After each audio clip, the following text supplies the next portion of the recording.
90 peserta ya. But let's see how it turns out today. Yeah. Hopefully we can have around that 20 people shows up to the webinar ya. So before we start, any question from any one of you? Saya belum melihat Mbak Lia nih. Namanya sudah masuk tapi videonya belum muncul ya.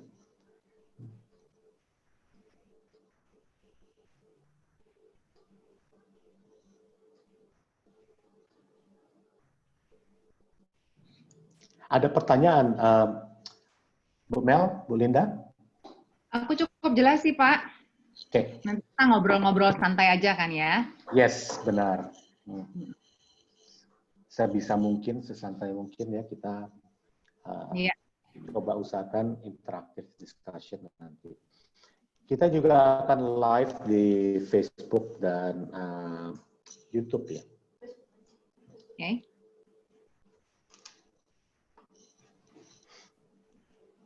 Tapi semua pertanyaan nanti akan melalui chat box ya. Kita akan nanti saya akan sampaikan pertanyaan-pertanyaannya supaya tujuannya supaya tidak terlalu noisy ya di dalam pembicaraan kita. Baik, Pak.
Oke, kita selamat siang ke sore.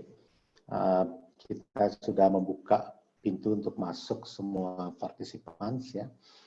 Saat ini sudah ada kurang lebih 50-an lebih ya di waiting room dan kita sudah mulai membuka pintunya.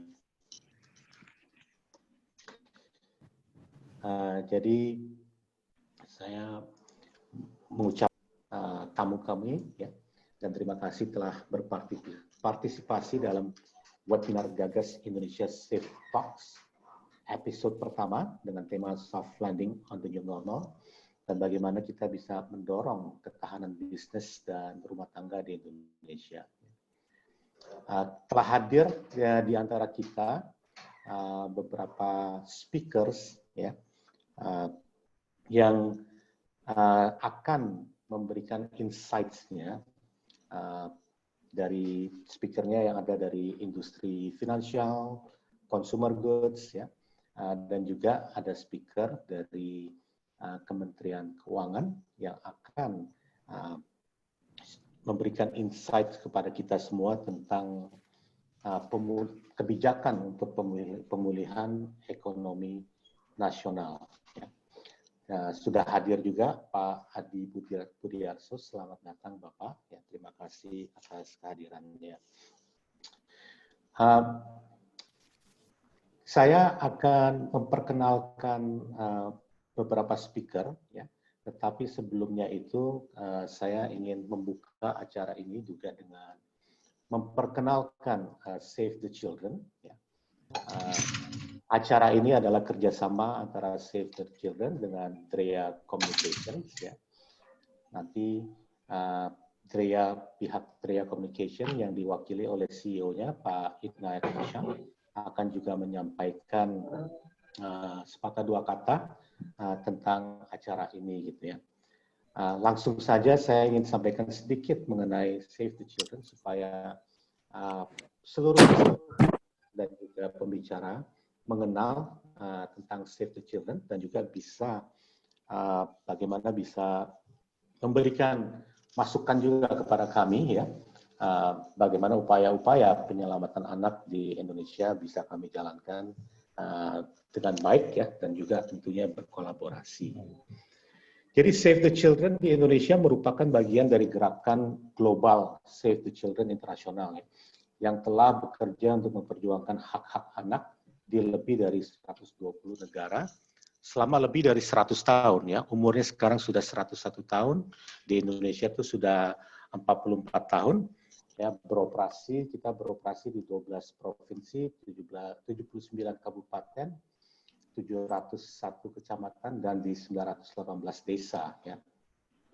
Program kami fokus pada kesejahteraan anak yang mengintegrasikan lintas sektor termasuk pendidikan, kesehatan, perlindungan anak, kemiskinan, dan tata kelola hak anak serta respon terhadap situasi bencana. Ya. Save the Children percaya bahwa setiap anak tidak terkecuali layak untuk menyongsong masa depan, dan di Indonesia maupun di seluruh dunia kami memastikan kesehatan anak-anak sejak dini ya, bahkan sejak di dalam kandungan ibu ya. Kesempatan untuk mereka belajar dan juga perlindungan terhadap bahaya. Jadi kami akan melakukan apapun ya untuk anak-anak setiap hari dan di saat-saat krisis untuk mengubah hidup mereka dan masa depan mereka.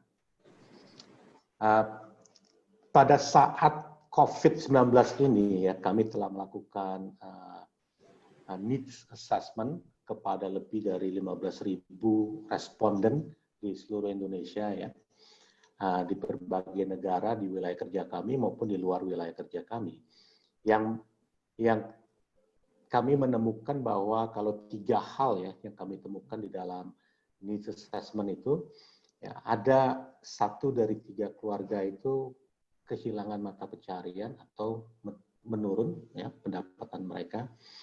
1 dari 5 orang tua tidak dapat memberikan fasilitas belajar bagi anak-anak selama masa pandemi ini, dan dapat berdampak pada kenaikan angka dropout ya. Semoga ini bisa kita hindari bersama. Karena COVID-19 ini juga ya, hampir 24 juta balita ya bisa terancam mengalami malnutrisi gitu.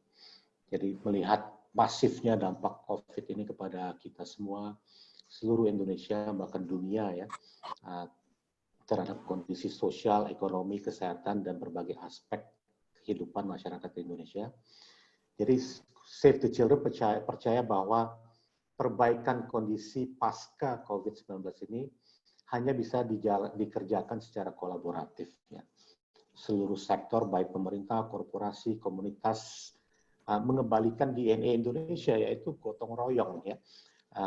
Karena hanya gerakan masif yang terkoordinasi dan terfokus pada dampaklah yang dapat merubah keadaan. Semoga ini kita bisa mendiskusikannya dan bagaimana kita bisa merancang kerja-kerja bersama ke depannya gitu ya. Gagas Indonesia Thought Leaders ini, jadi kita melihat besarnya skala masalah, sangat penting untuk kita membangun upaya kolaboratif ya. Jadi di Indonesia sendiri ya, sejumlah besar orang telah terinfeksi COVID-19 dan jutaan orang diperkirakan akan jatuh dalam kemiskinan ya. Dan tingkat pengangguran juga akan melonjak dalam beberapa bulan mendatang. Menurut penelitian dari Smeru, ya, di tahun 2020 memperkirakan bahwa di bawah proyeksi yang paling parah ya, the worst case scenario, tingkat kemiskinan akan meningkat menjadi 12,4%. Ini menyiratkan bahwa ada tambahan sekitar 8,5 juta orang ya, yang akan menjadi miskin atau hidup di bawah garis kemiskinan, yaitu di bawah $2 per hari. Ya, yang kalau itu terjadi akan menghapus dekade kemajuan dalam mengurangi kemiskinan yang telah dicapai oleh pemerintah gitu. Jadi pemerintah melalui peraturan pemerintah nomor 23 tahun 2020 ya telah mengeluarkan kebijakan-kebijakan ya yang dimana kebijakan itu banyak sekali yang merasakan manfaatnya. Nah ini kita ingin sekali mendengar dari pihak kementerian, dari Pak Adi Budiarso nanti bagaimana program pemulihan ekonomi nasional atau PEN ya yang bertujuan untuk melindungi, mempertahankan dan meningkatkan kemampuan ekonomi para pelaku usaha dan menjalankan usahanya. Program ini yang saya tahu ini dilaksanakan dengan prinsip ya asas keadilan sosial. Kedua, ya ini sebesar-besarnya untuk kemakmuran rakyat. Ketiga, mendukung pelaku usaha, menerapkan kaedah-kaedah kebijakan yang penuh kehati-hatian, ya, serta mempunyai tata kelola dengan baik, transparan, ya, yang tidak menimbulkan moral hazard dan sebagainya, ya. Jadi intinya pemerintah punya inisiatif yang sangat baik dan sudah dirasakan oleh industri maupun individual di seluruh Indonesia. Nah, kita ingin mendengar sekali nih langsung dari pihak kementerian nanti. Jadi bagaimana kita tetap bisa mendorong ketahanan bisnis dan keluarga dan melindungi salah satu kelompok rentan di masyarakat kita, yaitu tentunya anak-anak. Ya. Saya akan meminta mitra kami dari DREA, Pak Inayat Hisham, untuk bisa memberikan sepatah dua kata sebelum saya kemudian akan memperkenalkan berbagai pembicara kita yang sudah hadir ya. Ada Bu Melani, Bu Lida, Pak Adi, Bu Lia, dan Bu Hanika Faisal ya. Mungkin dari saya sementara itu dulu, Pak Inayat, silakan kalau sudah bisa masuk untuk memberikan kata sambutannya. Ada ya Pak Inayat? Ada Pak. Halo. Halo Pak Inayat, silakan Pak. Ya, kalau bisa ada mungkin di video. Iya, sebentar. Nah, akhirnya diperkenankan. Oke, mungkin terima kasih Pak Rizal. Selamat siang menjelang sore ya ini. Bu Melani, Bu Linda, Ibu Lia, kemudian Pak Budiarso, dan Bu Anika nggak tahu udah hadir belum ya? Tadi saya lihat belum. Oh, Bu Anika juga udah hadir. Kami dari DREA Communication tentunya mengucapkan terima kasih sebesar-besarnya atas kesediaannya untuk berpartisipasi pada forum ini. Terus memang ini kerjasama Gagas Indonesia, ini kerjasama antara kita dari DREA Communication dan Save the Children Foundation. Kami sendiri, DREA Communication ini memang kita lebih sebagai butik public relation. Pekerjaan kita lebih banyak membantu klien-klien kita untuk mengkomunikasikan baik kegiatan dari perusahaan, performance dari perusahaan, dan aktivitas-aktivitas yang dimiliki perusahaan kepada publik melalui berbagai channel media. Itu adalah spesialisasi di Daya Communication. Tentunya forum-forum seperti saat ini, web forum ini menjadi salah satu channel yang juga dipergunakan oleh banyak institusi untuk mengkomunikasikan baik itu ide maupun inisiatif-inisiatif yang terkait tentunya kondisi saat ini, di mana kita semua ada dalam kondisi terkena pandemi COVID, bukan hanya di Indonesia, tapi di seluruh dunia saya rasa mengalami perubahan yang luar biasa besar. Tantangan buat semua industri juga luar biasa, sehingga tentunya gagasan-gagasan perlu dicetuskan oleh berbagai institusi. Nah, kami di Daya Communication dan ya kali ini dengan Save the Children Indonesia mencoba untuk menjadikan ini sebagai satu platform di mana perusahaan-perusahaan, ya baik itu klien kami maupun perusahaan-perusahaan yang terkait ini bisa memberikan gagasan-gagasan ini sehingga kami bisa mengkomunikasikannya juga ke publik untuk menjadi bahan pertimbangan. Maaf tadi saya lupa ada Pak Budiarso. Selamat sore Pak. Terima kasih atas kehadirannya tadi belum saya sebut. Jadi kira-kira itu mungkin hari ini Pak Rizal yang akan host dialog ini.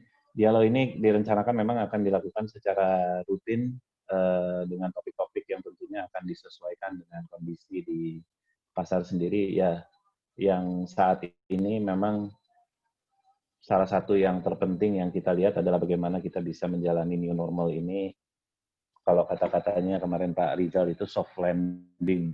Jadi bukan hard landing tapi soft landing untuk menghadapi new normal. Saya rasa tanpa memperpanjang waktu saya kembalikan ke Pak Rizal.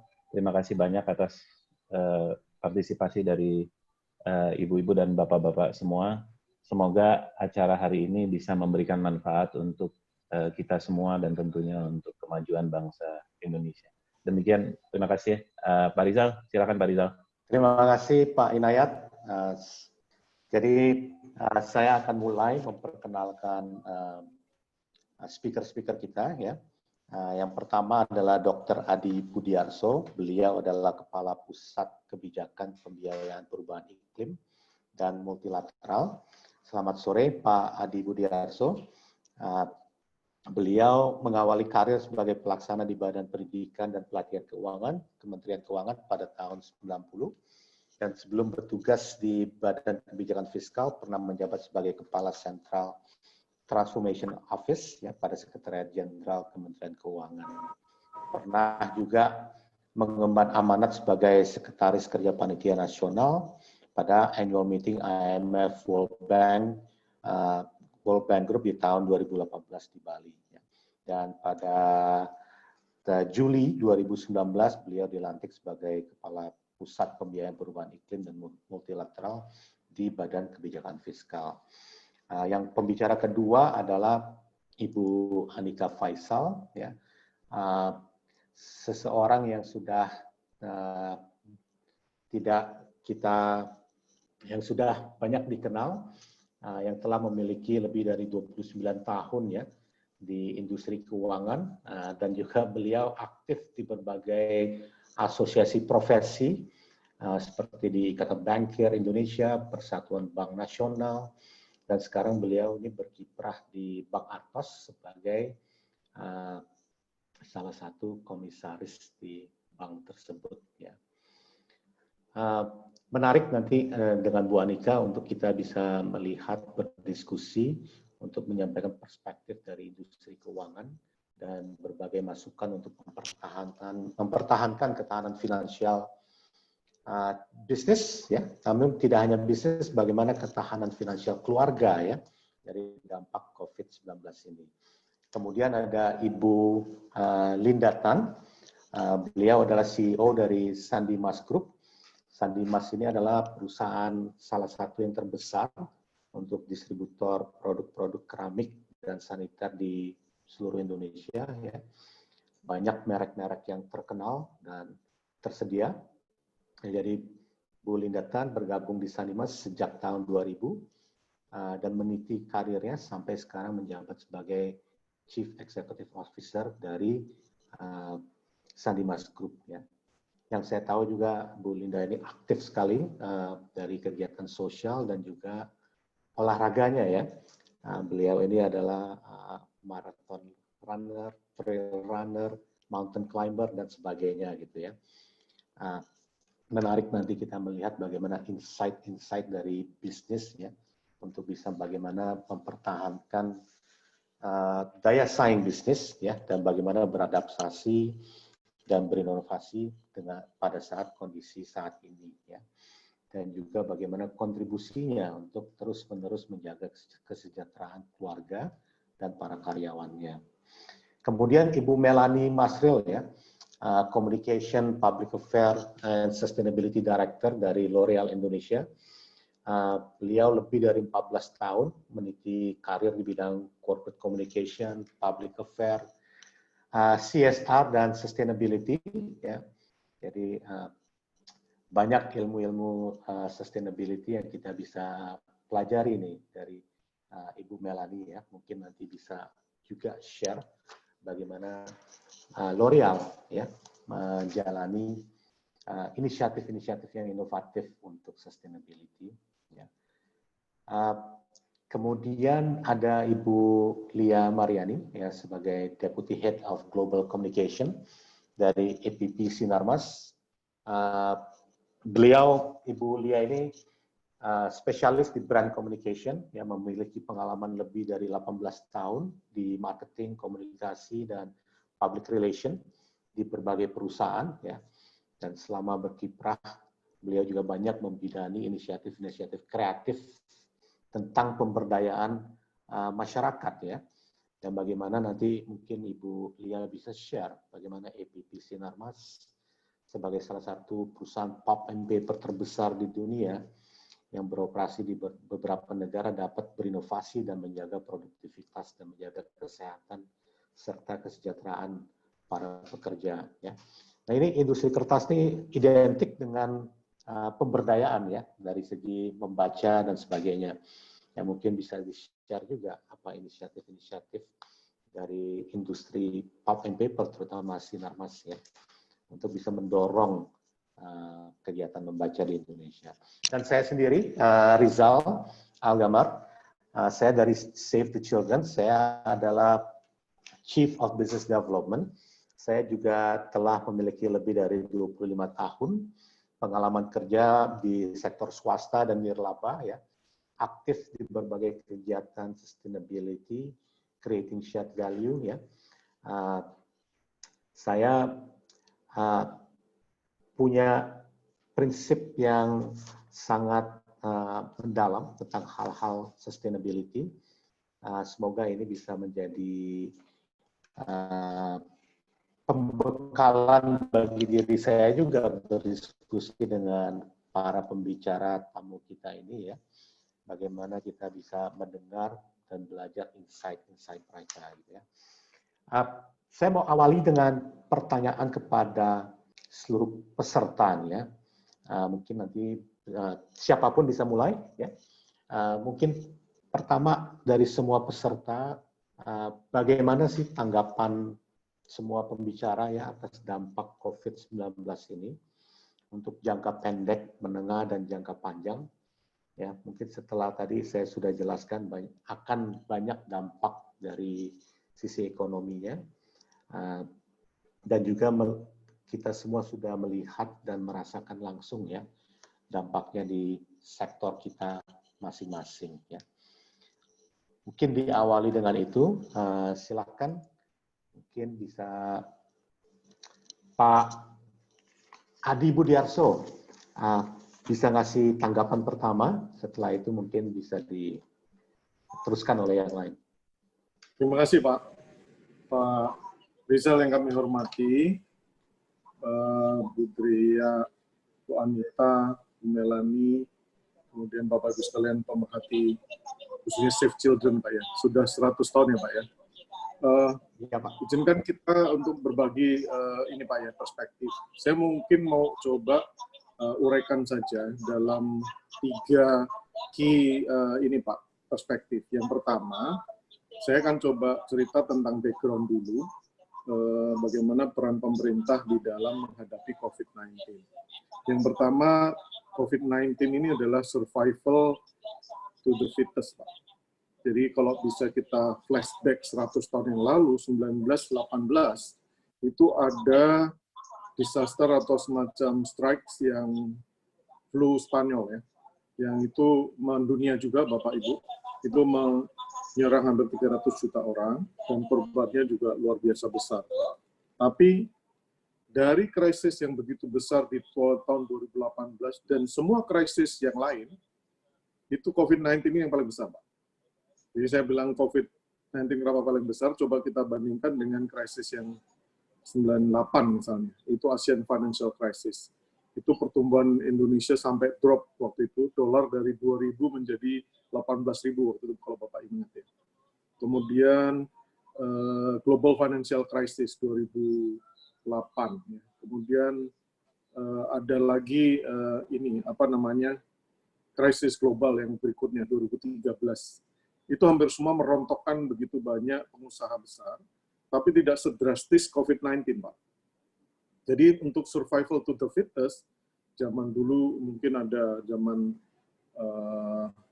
sejak 2019 hingga sekarang, ini yang paling besar. Kenapa paling besar? Karena ini tidak hanya merontokkan demand, Pak, tapi juga merontokkan sisi supply, production, dan juga market. Kenapa? Karena dengan kita lockdown, kita hibernate, ya, kita nggak beraktivitas, market berhenti. Sehingga dampak sosial yang paling terasa adalah pada saat pekerja itu tidak boleh kerja. Apalagi kalau Indonesia dengan status kondisi kita saat ini, latar belakang ekonomi kita, Pak, itu hampir mungkin lebih dari 60% kali, bahkan 70-an% lebih. Itulah sektor informal. Ya. Kalau kita boleh lihat background sedikit, saya coba cerita Pak, industri atau ekonomi Indonesia itu hampir 80% penerimaan kita itu sudah bisa 70-80% dari pajak Pak. Dan itu adalah mulai merupakan shifting yang begitu besar waktu dulu kita sangat rely kepada penerimaan migas. Indonesia sudah 80%, tapi jumlah yang bayar pajak NPWP kita tuh dari 260 juta Pak, itu hanya 35 juta. Tax ratio kita juga baru 10 atau 11% dari GDP. Jadi dulu kita sempat mengangankan tahun ini harusnya Indonesia itu sudah 15%. Kalau 15% berarti kan ada tambahan 5% kali 1 triliun US dollar, Pak. Itu lumayan besar itu, angka hampir 300-an triliun tambahan untuk ekonomi kita. Tapi apa yang terjadi? Yang terjadi adalah prediksi ekonomi dunia itu dari 5% akan drop ke -3. Jadi artinya udah dunia akan tahun 2020 ini akan resesi. Bagaimana Indonesia? Indonesia adalah satu dari 3 yang masih diprediksi walaupun drop dari 5% ke 3%, kita mungkin masih positif, Pak. Bapak Ibu sekalian, mungkin Indonesia itu masih prediksi kita yang cukup optimis itu adalah 2%, atau yang paling berat, itu skenario paling berat adalah -0,45% pertumbuhan ekonomi kita. Yang paling parah adalah di kuartal kedua ini, Bapak Ibu. Indonesia itu agak turun ya, pertumbuhan ekonomi dan di pembicaraan kita di supply dan demand itu terasa sekali di April, Mei ini. Nah, strategi pemerintah adalah di dalam tadi kembali kita ini adalah survival to the fittest, artinya pemerintah harus mulai meningkatkan kapasitas dalam meningkatkan support ya kepada masyarakat, terutama masyarakat yang rentan. Nah, masyarakat rentan itu adalah tentunya orang yang miskin, ibu-ibu yang tidak bekerja, dan anak-anak. Dan oleh karena itu kita hitung Bapak Ibu. Jadi kita hitung tuh sampai pemerintah tuh fokus ke sampai 40 bahkan 50% ya. Yang terdampak itu hampir sekitar kalau dari sisi rekening Bapak Ibu itu ada 60 juta rekening. Nah, sayangnya Indonesia dari sektor finansial, saya ini merangkap juga di Kepala Pusat Kebijakan Sektor Keuangan, literasi keuangan kita itu sangat rendah Indonesia. Itu jadi PR kita juga. Financial inclusion juga masih di bawah 40%. Kita targetkan sebenarnya by 2024 itu sudah 80-90% harusnya. Nah, tapi dengan kondisi seperti itu, kita nggak tahu siapa aja itu yang terdampak. Yang 60 juta orang itu siapa aja? Dia punya kerjaan nggak? Agak sulit, Pak. Sehingga literasi keuangan itu perlu menjadi kunci. Jadi kalau kita kembali ke keluarga, mari kita mulai bangun kebiasaan untuk go digital, Bapak Ibu. Jadi artinya keluarga itu mulai dari ibu-ibu dan anak-anak mulai diajarin bahwasannya pentingnya kita masuk ke dalam sistem keuangan. Sehingga pemerintah akan tahu setiap bulan itu Bapak Ibu terima gaji apa enggak. Kalau nggak terima gaji, mestinya pemerintah bisa intervensi. Dan ini yang kita lakukan ya dengan bansos dan social safety net kita menyasar bahkan sampai 600.000 sampai 6 bulan. Itu kita berikan kepada siapa? Harusnya kepada yang berhak, Pak. Nah, yang berhak siapa? Dia harus punya NIK, mestinya, dan dia punya nomor rekening yang kita tahu bahwa setiap bulan memang nggak ada tambahan remunerasi atau gaji dan seterusnya. Nah, itu aja yang mungkin menjadi PR berat kita untuk kita mulai data, sehingga sebenarnya green reform atau mungkin good reform kita dalam masa krisis ini adalah kita mencoba mendorong sedapat mungkin semua orang itu masuk di dalam sistem kita. Sehingga kita tahu, jadi mengarahkan angka yang begitu besar nanti untuk siapa. Itu Bapak Ibu. Jadi untuk survival to the fittest Indonesia, saat ini kita berani meningkatkan kapasitas hampir 2 kali lipat, Pak. Jadi kapasitas pendanaan itu kita tingkatkan dari semula kita bisa defisit 3%, kita akan prediksi bisa defisit sampai 6%. Dan itu jumlahnya lumayan besar. Ya, angkanya udah sampai hampir 600-700 triliun, Pak. Biaya ekonomi dan biaya untuk mengatasi atau memperkuat sistem kesehatan kita, ya termasuk tadi membayar insentif dokter yang siap sedia dan seterusnya. Nah, yang kedua, Pak, itu adalah kita akan masuk dalam change to the new normal. Nah, change into the new normal itu artinya pemerintah ingin mendorong, kalaupun ada pengusaha yang terdampak, ya keluarga yang terdampak, mari kita punyai daya tahan dan segera bangkit pada waktunya. Caranya gimana? Artinya caranya kita akan berikan support, ya untuk UMKM dan seterusnya kita akan berikan tambahan subsidi, kalau bisa mereka merestrukturisasi utang, kita akan berikan dukungan, ya kemudian nanti akan ada lagi dukungan untuk industri khususnya yang UMKM, itu akan benar-benar bisa membangun kehidupan dalam new normal itu. Dan terakhir adalah mari kita bersama-sama membangun aspirasi untuk transformasi, membangun inovasi untuk Indonesia itu bangkit dan menuju kepada kesempatan kita menjadi negara maju di 2030. Dan ini menjadi peran dari anak-anak atau pemerhati anak-anak menurut saya. 2030 adalah masa depan anak-anak kita. Indonesia sekarang sudah 16 besar ekonomi dunia, dan kita memiliki peluang yang begitu besar untuk bisa mencapai itu apabila kita kerjasama. Ya kembali lagi tadi, kita akan mengorbankan hampir 2% dari GDP untuk mendukung tadi defisit itu.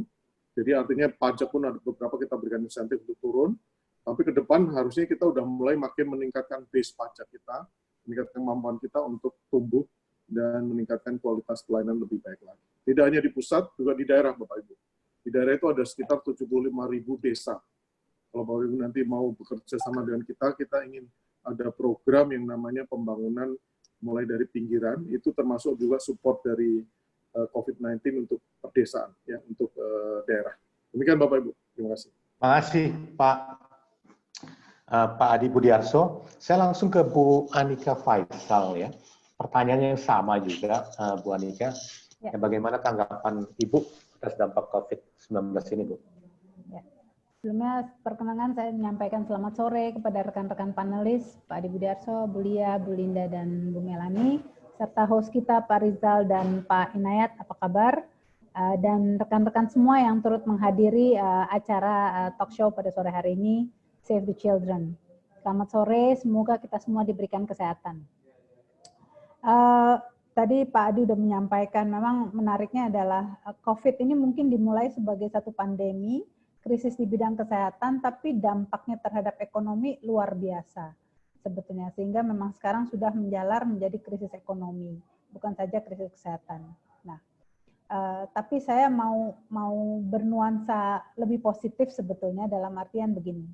Kalau kita mencermati dulu itu saya pikir 98 itu fundamental. Kalau saya kebetulan banyak bergerak di bidang financial services, memang dulu perbankan utamanya ya, memang tidak sekuat sekarang. Hari ini sebetulnya financial sector kita relatif baik sebetulnya, hanya memang karena tiba-tiba terhenti segala kegiatan tentunya akan memberikan dampak atas kegiatan ekonomi sendiri sehingga terjadi perlambatan ekonomi yang luar biasa.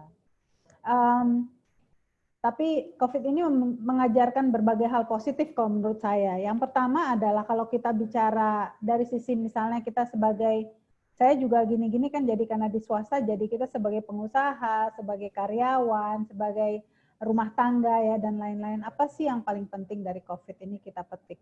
Yang pertama bahwa COVID itu mengajarkan kita untuk mengetahui prioritas kita. Artinya apa? We need to understand what is our priority. Kenapa? Karena all our money have to go to the most important sector atau things yang mungkin memang sangat critical. Artinya yang nice to have mungkin benar-benar harus disingkirkan. We have to have what we need to have.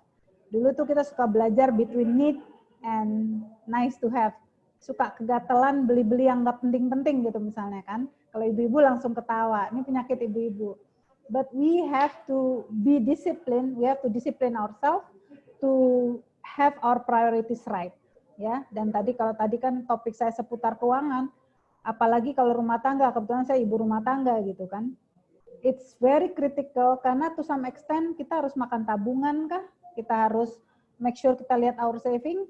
Dan yang lebih penting lagi, banyak sekali orang, terutama yang fixed income earner, itu kan tiba-tiba berhenti sumber penghasilannya. Kalau yang entrepreneur memang sudah pasti, tapi fixed income earner tiba-tiba nggak ada lembur misalnya. Padahal mereka biasa hitung lembur itu sebagai bagian dari take home pay untuk bayar kredit, misalnya kredit card, bayar cicilan motor, cicilan rumah, dan lain-lain. So, this is where harus menata ulang prioritas kalau bicara financial sector itu dari sisi individual. Dari sisi company juga sama gitu ya. Kedua, saya melihat bahwa COVID ini juga mengajarkan sesuatu hal. Dulu itu kita mau embrace change. Kita bilang we have to go digital. We have to learn, we have to embrace, we have to change. Tapi masih have to, artinya ada waktu. Dengan adanya COVID, we are not given any time. Kita harus berubah. Dan tadi kalau kita sambung dengan yang disampaikan Pak Adi Budiarso mengenai pentingnya digital ini diketok tularkan atau ditranslasikan dalam setiap aspek kegiatan masyarakat, terutama di mass market, saya setuju sekali. Kenapa? Karena dengan adanya digital footprint bagi masyarakat di bawah, di bottom of pyramid, itu will give them ruang atau memberi mereka akses untuk mendapatkan pendanaan. Karena banyak dari kalangan perbankan hari ini kalau mau kasih modal, terutama buat non-formal sector, nggak tahu kegiatannya apa, kerjaannya apa, sales-nya berapa, dan lain-lain. Digital footprint will help financial sector untuk reach out dan dengan demikian meningkatkan bukan hanya financial literacy-nya ya. Financial literacy will improve financial inclusivity. Kita akan bisa reach out all those people ya. Ketiga adalah kita bicara our young future, our children, the future of this country. PR-nya terutama memang kalau saya pikir sebetulnya apa yang terjadi sesuai karena anak-anak sekarang sudah tidak bisa lagi bekerja dalam paradigma pola kerja atau way of working yang kalau saya mulai 20-30 tahun yang lalu adalah benar-benar birokrasi, bertahap, lama. Generasi sekarang adalah generasi instan, dan saya rasa dengan adanya COVID yang memaksa kita untuk segera embrace teknologi ini untuk bisa melakukan segala kegiatan ekonomi, kegiatan life function kita secara umum, maka itu akan sesuai dengan mereka punya aspirasi, mereka punya kehendak, dan mereka keinginan mereka untuk terus berkembang di depan. So saya melihat saya nggak akan bicara post COVID karena saya pikir COVID ini nggak akan go away dalam waktu yang dekat ini. This is life now buat saya. Saya sudah terbiasa dengan masker saya sudah terbiasa bekerja dengan cara elektronik seperti ini. This is my life. We are changing, bukan we have to change. We are changing our life. We are changing the way we behave. We are changing the way we interact, bersosialisasi, dan menjalankan kegiatan ekonomi. Tapi saya yakin kita akan tetap bisa menjalankan roda perekonomian ini dengan cara-cara yang baru. Mungkin itu dari saya. Kita sekian dulu. Terima kasih Bu Anika. Silakan Bu Linda. You're still on mute, Bu Linda. Bu Linda, you're still on mute.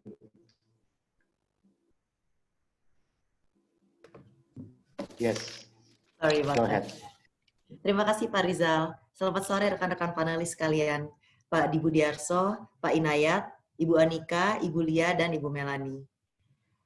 Untuk jangka pendek COVID ini, memang ini cobaan yang luar biasa banget ya. Kita selama PSBB ini benar-benar babak belur.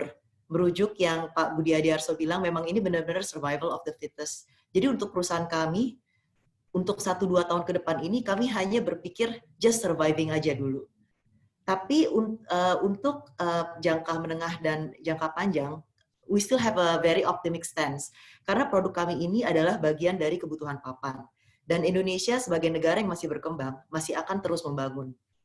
Maka kami meyakini bahwa apabila pandemik ini berlalu, kebutuhan atas produk kami akan meningkat. Jadi dengan kata lain, penurunan ini kami harapkan adalah hanya penjualan yang tertunda untuk kami. Sebenarnya untuk industri saya di bahan bangunan, kami menjual produk flooring, granite tiles. Kami beberapa tahun ini memang sudah memulai program e-commerce. Tapi selama ini hasilnya masih kurang optimum.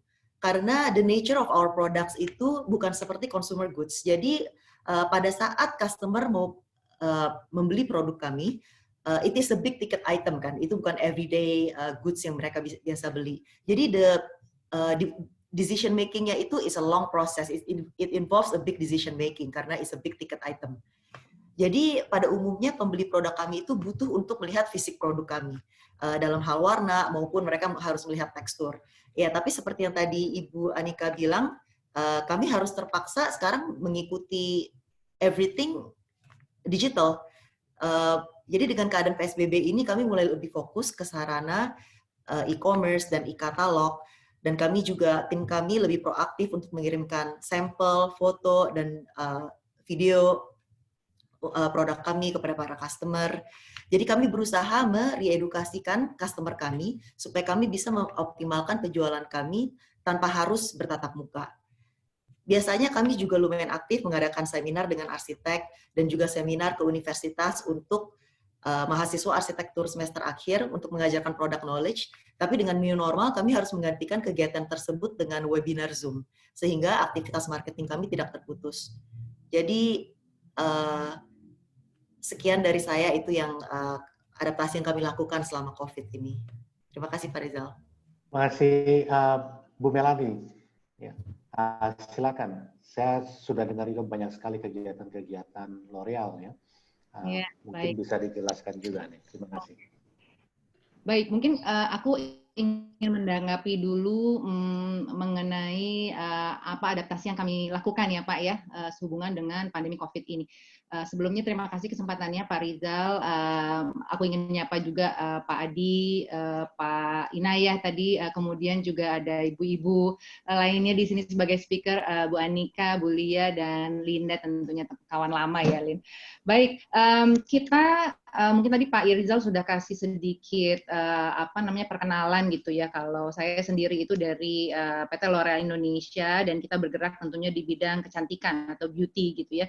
Jadi kalau kita lihat market beauty di masa pandemik ini seperti market consumer goods yang lainnya itu fluktuatif gitu ya. Seperti itu tergantung dengan produk-produk apa atau kategori produk apa yang memang kita fokuskan jual seperti itu. Nah, untuk beauty sendiri kategorinya kan macam-macam ya gitu ya. Ada hair care, ada skincare, ada dekoratif seperti make up gitu, hair color gitu ya. Jadi memang ini semua kita bisa lihat dan kita watch out very closely dari social listening yang kita lakukan gitu. Jadi kita bisa tahu sebenarnya diskusi netizen, kemudian market itu seperti apa, dan kita lihat memang pada saat pandemik ini tentunya tetap ada kesempatan gitu ya yang harus kita explore di market gitu. Dan kita lihat di sini dalam hal yang berhubungan dengan care seperti kategori, karena mungkin bisa dibilang konsumen itu punya waktu lebih banyak gitu untuk merawat diri di rumah gitu ya, sehingga hair care dan skincare itu tetap bertahan gitu ya. Mungkin dalam hal dekoratif seperti make up itu cukup terdampak, tapi kalau aku lihat di sini ibu-ibu speaker semua masih pakai lipstick pada saat bekerja ya kan, pada saat webinar gitu. Jadi sepertinya make up itu masih tetap ada masih berjalan marketnya, walaupun bisa dibilang terdampak ya, karena banyak dari kita yang memang tidak keluar rumah, demikian. Nah, untuk itu cara kita untuk bertahan gitu ya, dan aku rasa banyak perusahaan yang melakukan ini semua juga gitu ya. Kita melihat channel-channel apa yang masih masih cukup dinamis di sini, apalagi pada saat kan seperti convenience store gitu ya, Alfamart, Indomart itu semua masih buka, supermarket itu masih buka, sehingga mass market kita banyak fokuskan di situ. Selain itu juga ada fenomena-fenomena baru yang sebenarnya kita dari L'Oreal udah cukup banyak explore gitu ya dalam hal chat and shop gitu ya, dimana sekarang semua mungkin mbak-mbak gitu ya, bapak-bapak juga kalau belanja even di pasar aja udah bisa chat and shop dengan penjualnya gitu, penjual daging atau penjual bumbu gitu ya, dan itu juga kita terapkan gitu, sehingga para BA atau beauty advisor kita itu bisa chat and shop, sehingga konsumen itu bisa terdeliver produk-produk yang mereka inginkan, seperti itu.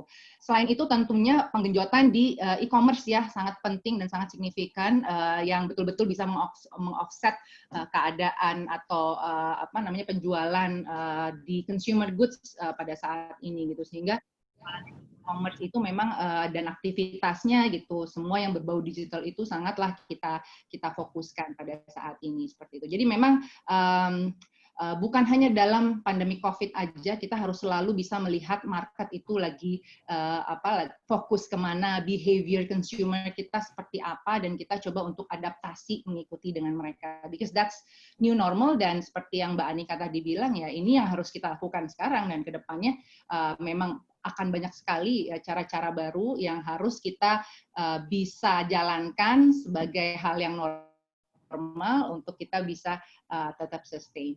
Mungkin itu yang aku bisa sampaikan kalau berhubungan dengan adaptasi tadi ya Pak pertanyaannya. Terima kasih. Ya, makasih Bu Mel. Nah, ini pertanyaan udah banyak ya, tapi mungkin peserta bisa bersabar sedikit gitu ya. Saya mau lanjut dengan Bu Lia. Bisnisnya kan kertas nih ya, dengan sekolah libur ya, orang nggak bisa keluar, bagaimana nih dampaknya Bu, dan bagaimana APP mengatasi?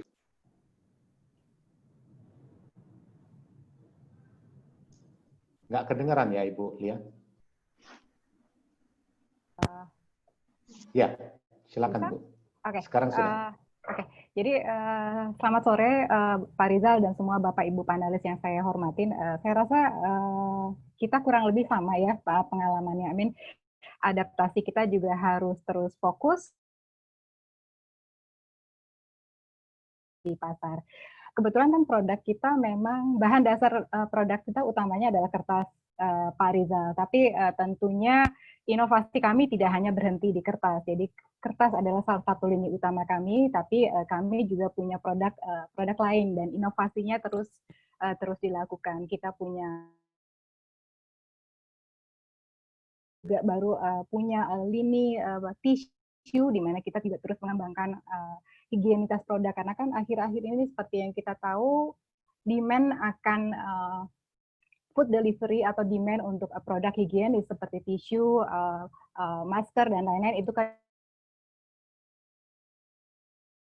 tisu kita juga mengembangkan lini baru di mana kita mulai memproduksi masker kesehatan. Jadi ini tentunya didukung oleh dukungan dari manajemen di mana investment untuk digitalisasi juga mempercepat kita semua untuk terus beradaptasi, di mana biasanya sih komunikasi dilakukan banyak dengan tatap muka, tapi sekarang juga banyak cara lain yang kita coba lakukan lewat digital, di mana misalnya kita yang sangat lengkap di website kami, di mana orang customer juga tetap bisa mengakses data terkait informasi produk yang dibutuhkan. Dan ini tentunya juga menjangkau tidak hanya untuk Indonesia, tapi juga negara-negara lain di mana kita beroperasi dan memasarkan produk kita.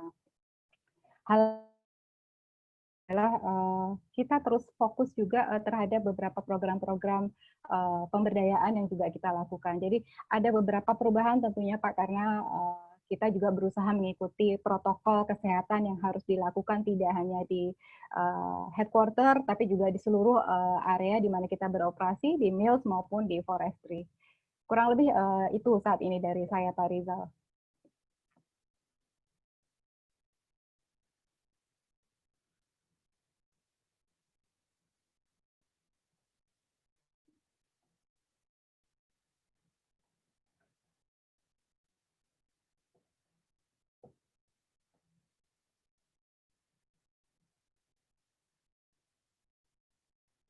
Apakah bisa dengar saya, Pak?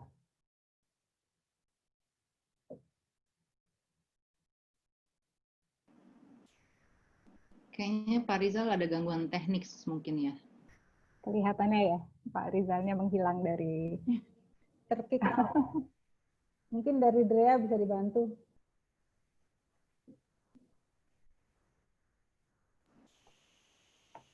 Ini juga sih sebenarnya yang kadang tak tergantikan ya dengan physical contact. Kadang-kadang ini yang tetap selalu susah untuk kita hindarin.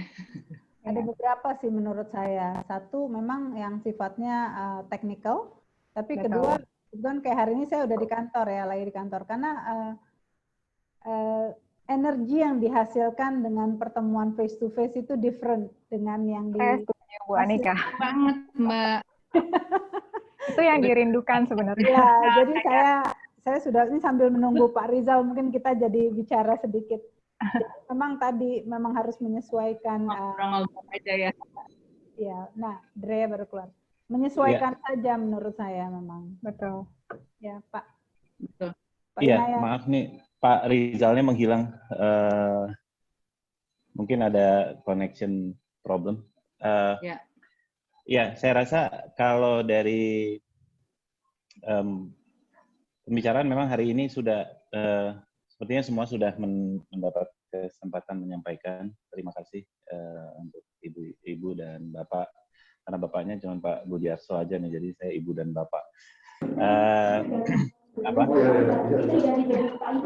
Mungkin ya, kalau lihat Pak Rizal udah kembali. Ya, koneksi saya terputus. Oke, kalau gitu saya serahkan lagi ke Pak Rizal deh. Mungkin kembali lagi ke Pak Adi Budiarso.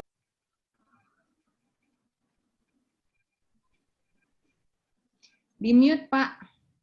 Masih di mute, Pak. Ya. Ya, Pak Rizal. Sorry, Pak. Ya.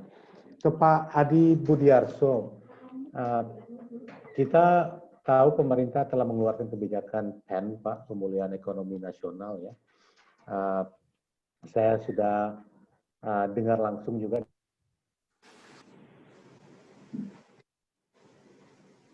di berbagai lapangan gitu Pak ya, dan melalui survei kita banyak sekali manfaat yang diterima oleh masyarakat gitu ya. Mungkin bisa dijelaskan Pak kepada kami di sini ya, apa saja kebijakan-kebijakan tersebut ya, dan bagaimana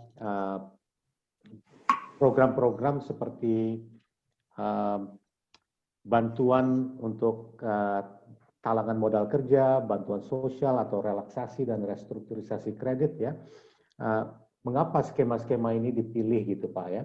Apakah skema ini juga bisa bertahan untuk jangka menengah maupun jangka panjang gitu Pak. Silakan Pak Hadi Budiarto, terima kasih.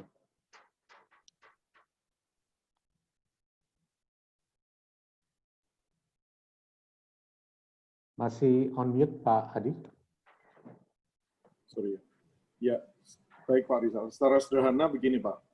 Secara overall, program penanganan COVID-19 ini di dalam APBN kita 2020 akan kita usulkan, dan ini sedang dalam finalisasi, karena sudah ada beberapa tahapan yang sebenarnya sudah dilakukan di tahap ketiga, dan kita akan perluas lagi di terakhir ini.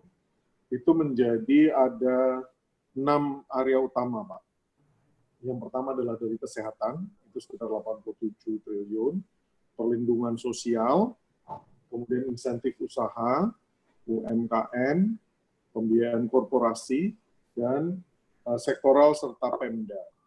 Itu angkanya sudah sampai 677 atau bahkan mungkin hampir sampai 700-an triliun. Ini nanti akan kita ketok dalam beberapa hari ke depan. Karena sudah sampai ke DPR angkanya, sudah ke Komisi 11, sudah ke Rakor, dan sudah ke Presiden. Ini tinggal nanti diketok finalisasinya seperti apa. Nah, kalau dari sisi supply dan demand, itu betul, karena tadi strikes-nya dari COVID-19 itu menyerang tadi ya, tidak hanya masyarakat, tapi juga industri atau pengusaha. Oleh karena itu, kalau kita bagi dua tadi, itu pemulihan biaya pemulihan itu akan menjadi supply side dan demand side. Secara sederhana, misalnya kalau untuk UMKM, ya, atau untuk usaha kecil menengah padat karya, kita hitung berapa ini jumlah yang akan misalnya perlu bantuan ini ya. Nah, stimulus ini tentunya adalah setelah kita tentunya memikirkan soal kesehatan. Kesehatan itu ada sekitar 87 triliun. Itu tambahan belanja termasuk insentif santunan tenaga kesehatan, ya, kemudian pelayanan lab, pelayanan kesehatan, kefarmasian kemarin mendukung Wisma Atlet dan seterusnya. Itu sampai semuanya itu hampir 87-an triliun. Nah, kemudian setelah penanganan itu, kita ingin langsung belanja sosial, which is, itu ada angka yang tadi Pak Bria sampaikannya.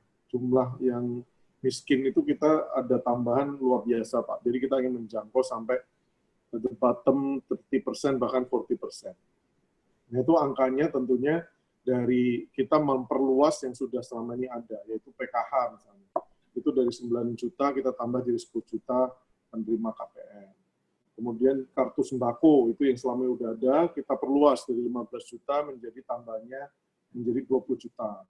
Kartu prakerja yang selama ini juga lagi kita evaluasi terus ininya, itu akan kita sasarkan sampai 5,6 juta, ya 5,6 juta pekerja, kementerian kerja. Bansos itu juga kemarin ya, ada sekitar di Jabodetabek saja ada sekitar 6,8 triliun. Itu ada sekitar 600-an ribu diberikan kepada 1,3 juta keluarga di DKI. Tentunya ini yang berhak ya. Jadi nanti angkanya di lapangan akan kita cek nih bersama dengan seluruh jajaran. Kemudian bantuan langsung tunai di luar Jabodetabek itu angkanya sampai 32 triliun. Jadi angkanya cukup besar sekali. Angka satuannya sekitar 600 ribu diberikan 9 juta ya keluarga di luar Jabodetabek. Itu adalah pagunya, jadi kalau misalnya penerimanya ada yang nanti kita coba bagi sesuai dengan kebutuhannya.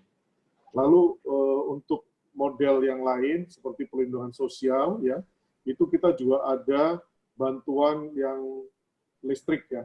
Jadi itu ada diskon listrik itu dari untuk yang existing 450 dan 900 kV itu ada bantuannya di luar yang tadi PKH dan seterusnya. Nah, kalau angkanya kita sekarang lagi kerjasama juga dengan KPK dan BPK dan BPKP, itu kita akan lihat angka DTKS, yaitu berbasis jumlah keluarga atau rumah tangga yang kita ingin sasar adalah jumlahnya 27.060.751. Jumlah KK-nya itu ada 29 juta. Ya. Kemudian jumlah penduduknya ada 97 juta. 97.388.64 orang. Jadi setiap orang udah kita mulai hitung. Ini angkanya dari berbagai macam, Pak. Karena tadi saya katakan database kita itu adalah menjadi PR tersendiri, oleh karena itu kita sinergi ya, data dari DTKS, data dari Kemendes, Kementan, dan bahkan data dari DJPK kita ya, Perimbangan Keuangan Pusat dan Daerah. Jadi kalau dari per September 19 jumlah yang berada di bawah garis kemiskinan itu sekitar 9,22 itu adalah 24 juta, Pak. Nah, program PKH Keluarga Harapan itu kita tambah lagi, itu sekitar 14% menjadi 10 juta KPM. Kemudian kita tingkatkan lagi untuk penerima kartu sembako dan program Indonesia Pintar, itu totalnya dari 27,2% masyarakat terdampak, hingga 39,6 sampai 40% adalah program Indonesia Sehat melalui KIS, yaitu ada 96,8 juta jiwa. In total itu sudah menyasar tadi 97 juta 388.064. Itu angka dari kebijakan kita, Pak.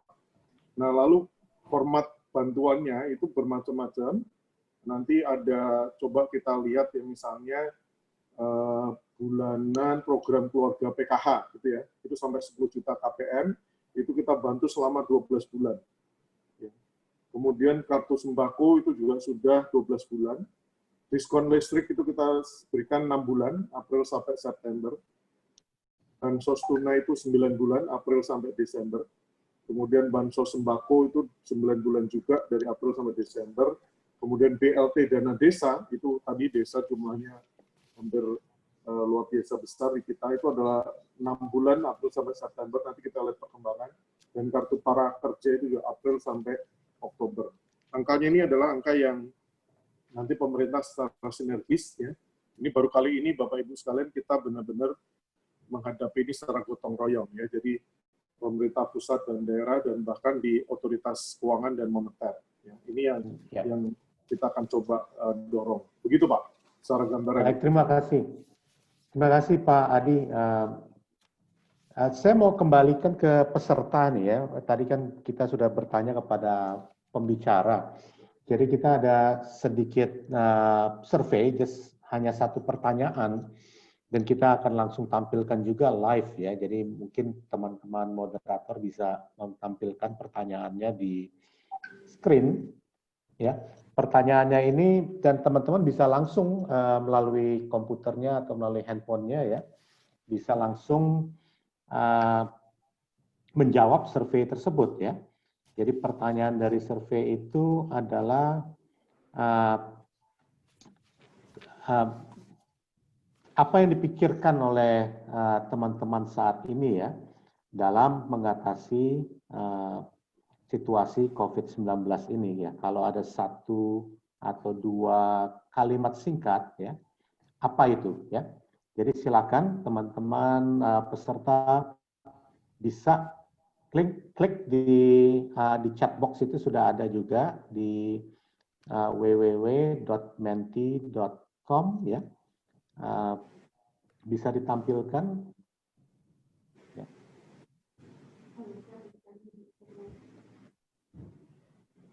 Kenapa?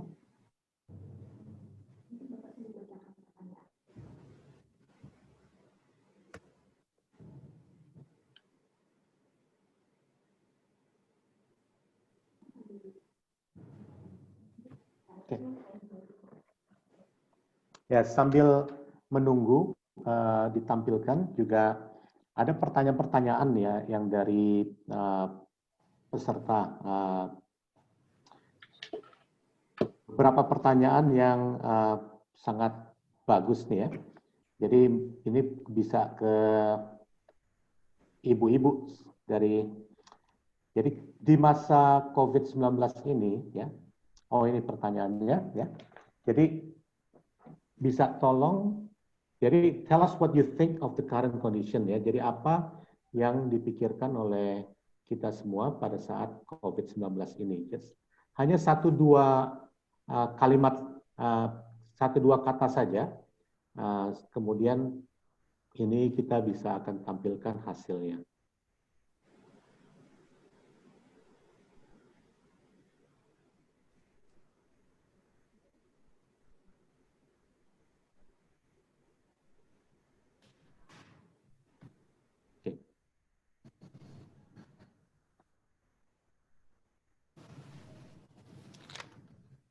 Baik, kita akan lanjutkan. Mohon maaf, mungkin ada kesalahan teknis ya. Jadi pada saat COVID-19 ini ya, apakah penting nggak ya untuk kita diversifikasi produk ya supaya lebih itu apakah lebih efektif atau malah beresiko gitu ya? Mungkin tadi kembali ke pertanyaan jawaban dari Bu Anika ya. Bu Anika bilang what is our priority ya? Tetapi juga tadi kita mendengar Bu Linda mengatakan ada beberapa produk ya yang terus secara agresif dipasarkan ya, tetapi banyak dari peserta ini bertanya, apakah saat ini diversifikasi produk beresiko atau malah efektif gitu ya. Yang pertanyaan kedua adalah mungkin ini untuk para peserta dari sektor swasta. Pertanyaan dari Pak Haji Suryanto, banyak perusahaan saat ini sedang berjuang ya, apakah perusahaan masih akan memperhatikan program-program sosialnya, program-program pemberdayaan masyarakat ya, mungkin karena kita melihat sendiri dampak di lapangan itu sangat penting ya dan sangat ditunggu-tunggu oleh masyarakat ya, karena kita tahu COVID ini juga tadi Bu Anika sudah mengatakan is the new normal. Kita nggak bisa melihat ini jangka pendek ya. Tapi kalau kita melihat jangka menengah, jangka panjang, how are you going to adapt to this ya? Apakah program-program ini akan terus dilakukan ya, dijalankan. Kemudian untuk pertanyaan untuk Bu Melani dan juga Bu Linda ya, apakah COVID ini juga mempengaruhi rantai pasok komoditas ya, karena kita ketahui ada beberapa barang ya yang mungkin harus diimpor dan sebagainya. Apakah ada dampak terhadap rantai pasok dari komoditas di perusahaan masing-masing? Mungkin silakan saya persilakan dulu ke Bu Anika, kemudian Bu Linda, Bu Mel, dan Bu Lia untuk menjawab. Silakan. Ya, jadi memang menarik ya, beberapa tadi pertanyaan saya juga sempat liatin gitu ya. Memang tadi seperti saya bilang, kita justru di sini namanya agility. Kalau digital tuh orang ngomong digital tuh kaitannya erat dengan agility.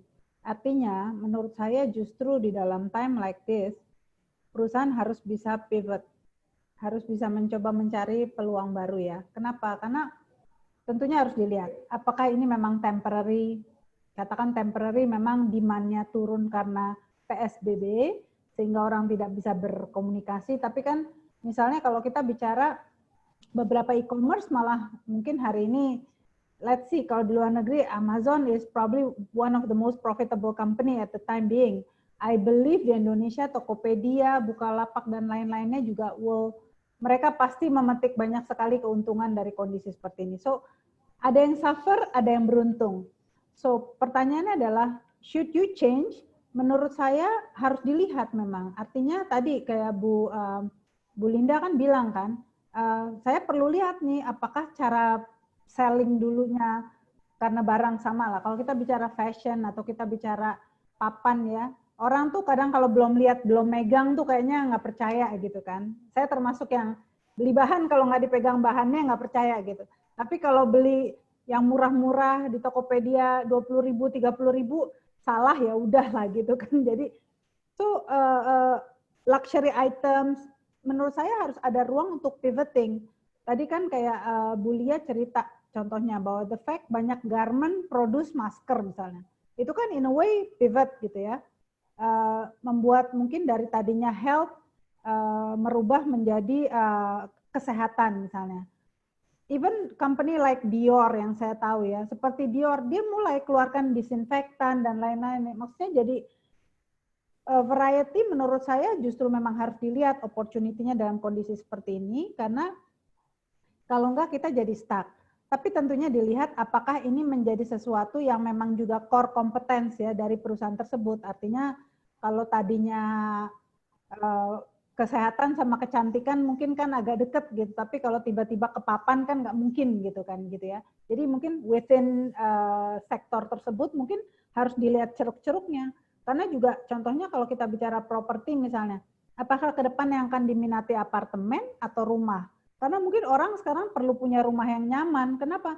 Maybe 50% of your time will be spent at home, not in the office misalnya. Commuting, tadinya nggak perlu, orang udah bilang kita naik kendaraan publik. Now maybe different. So there are changes takes place, and we have to be smart as an entrepreneur. Kalau menurut saya kita harus smart untuk melihat dan mencermati perubahan perilaku manusianya untuk kita follow. Digital is about customization, digital is about customer centricity, it's about understanding your market. So I think, do you have to change?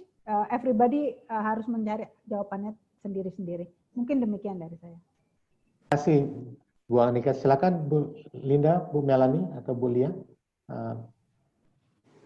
Saya jadi dapat inspirasi nih dari jawabannya Ibu Anika. Ya mungkin memang benar juga ya, kalau seperti industri saya, papan itu emang susah gitu loh. Kalau kita mau diversifikasi, juga memang itu produknya papan gitu. Tapi kan produk saya masih termasuk dalam bahan bangunan yang interior. Jadi seperti Ibu Anika bilang, kalau sekarang ini orang spend their time more at home, maybe kita bisa diversify to furnitures. Jadi sebenarnya memang kita lagi memikirkan ini, tapi mudah-mudahan nggak usah sampai begitu drastis lah, karena bagaimanapun juga ini core kompetensi kita gitu. Tapi that's a very good point for us to consider. Kita bisa diversify our products. Tadi pertanyaan salah satunya itu apakah COVID mempengaruhi rantai pasokan komoditas kami ya? Untungnya kami sourcing dari berbagai negara. Jadi kami ada sourcing dari China, kami juga manufaktur locally, and then dari Vietnam and Malaysia. Of course dari beberapa smaller factories yang kita sourcing, mereka mengalami masalah juga karena COVID ini. Tapi tidak berdampak secara signifikan terhadap rantai pasokan kami. Dan juga untuk pertanyaan mengenai dampak sosial di perusahaan, kami sebagai perusahaan berkomitmen bahwa tidak akan terjadi pemutusan hubungan kerja dikarenakan COVID. Dan juga kami menjamin kelangsungan finansial karyawan kami yang tidak akan berdampak secara signifikan juga karena COVID. Ini untuk membantu mereka melewati masa-masa sulit ini. Sebagai contohnya, walaupun kami merumahkan sebagian pegawai kami, dengan berat hati kami harus melakukan itu karena kami harus meminimumkan biaya operasi kami.